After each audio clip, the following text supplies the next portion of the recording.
I work as a debt collector, and the things I collect are very strange. I don't know how much longer I will have the stomach for this job. Sure, the pay is good, but I find myself more and more troubled by the things I have to collect and the people who I have to interact with. It seemed like a great gig at first, but the more I have been at it, the more my concerns mount. I will tell you about some of the encounters I have had as a debt collector for some, well, let's just say strange things. Oh, and if Mr. Salazar asks you about this, just pretend you never saw it. Anyway, the first job I took that got me thinking about my reservations for this line of work was just the other day. I had arrived at the location and parked my car outside the house of another target, a bit further down the road to not attract too much attention. I thought he would be home at this point, and I had to make sure I was ready. I looked at the collection notice and almost did a double take. It was another weird one, though I suppose they have all been weird so far. I looked at the list to double-check, and sure enough it read just the way I thought I saw it. One teardrop from a shattered dream. The item seems very specific, and if I had not been doing this for a few weeks now, I might not have known what Mr. Salazar wanted. I read more of the writ of collection on the man I was to extract the item from. I sighed when I saw it was another poor and desperate soul who had made a deal with the devil and lived to regret it. I winced at my own analogy and considered how on point it really was. Something was very off about Mr. Salazar, but he always paid well, and I was not going to start re-examining his motives now, not when there was a job to do. I got out of my car and grabbed my toolkit and walked towards the house. The light was on inside, and there was a glimmer of lights and motion in the living room. Likely watching TV or something, I figured. That would make this easier. It would be nice if I could catch them off guard so a fight would not be necessary. I looked left and right to make sure no one saw me lingering on his porch, and I pulled out the skeleton key and inserted it into the door. It slowly opened on loud hinges, and I winced at the sound. I hoped he had not heard it. I stepped in and carefully tried to close the door behind me. I paused and thought I heard motion in the living room, but it subsides.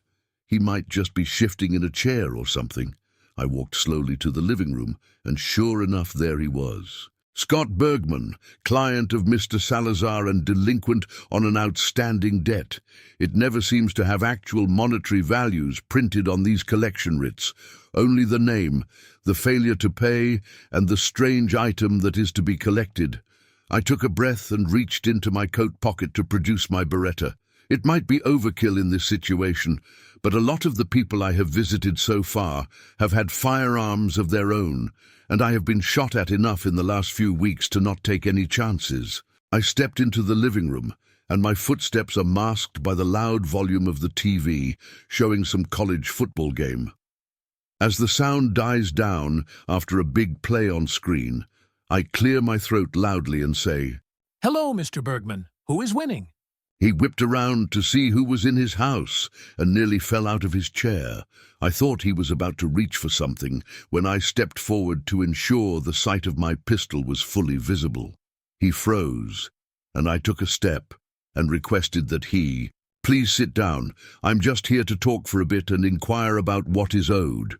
He sat back down and glared at me, unsure of what to say and knowing that he was in a bad spot. Despite the threat, I had no intention of shooting him unless he gave me a reason. I was here to collect what Mr. Salazar wanted, and it would require a conversation. He finally decided to speak and nervously said, Okay. I know what Mr. Salazar said, but I just needed more time. I can't go yet. I needed to see her one more time." I tried to determine what he meant and found myself wishing I knew a bit more about these bizarre deals that Mr. Salazar struck with these people, though I thought about some of the things I had seen so far and reconsidered wishing to know too much. I needed to find out more about who I was dealing with. "What sort of work are you in, Mr. Bergman? Or Scott? May I call you Scott?" He nodded his head without responding directly, as if he was considering if he should really talk about his work. But he looked down at the gun, pointing his way, and managed a weak, "Construction. I am in construction. I nodded my own head and responded, while looking around his living room to see rows of old high school football trophies. Construction, eh? Well, that is a nice, honest profession. Makes me wonder how you got roped into dealing with Mr. Salazar. No, wait. Please, don't tell me. I really do not need to know. Though, from the looks of things, it was not your first career choice. I told him while gesturing to the football trophies. He looked over at them and back at me and did not respond. He was being a bit tight-lipped, and it was making this harder than it needed to be to get what I came for.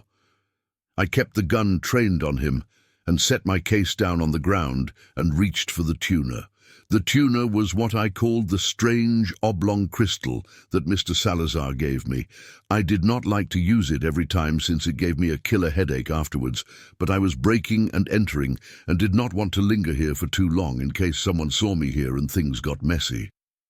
I rolled the thing over in my hands and stared intently at the center. Then I threw the tuner to Mr. Bergman, and he caught it without thinking about it.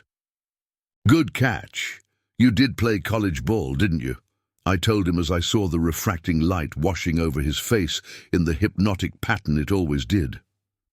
Scott Bergman was dead to the outside world for the moment, and as he stared dumbly into the crystal, I took it back from him and braced myself as I stared into the object and felt my spatial awareness altering.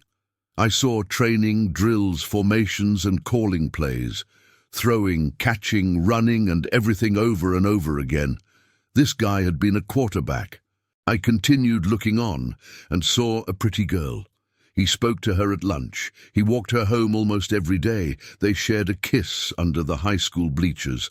Her name was Claire, and Scott thought that he loved her. He wanted to be with her, but he had to move away. He had to go to make his dreams of going pro come true. I felt the guilt emanating from the decision.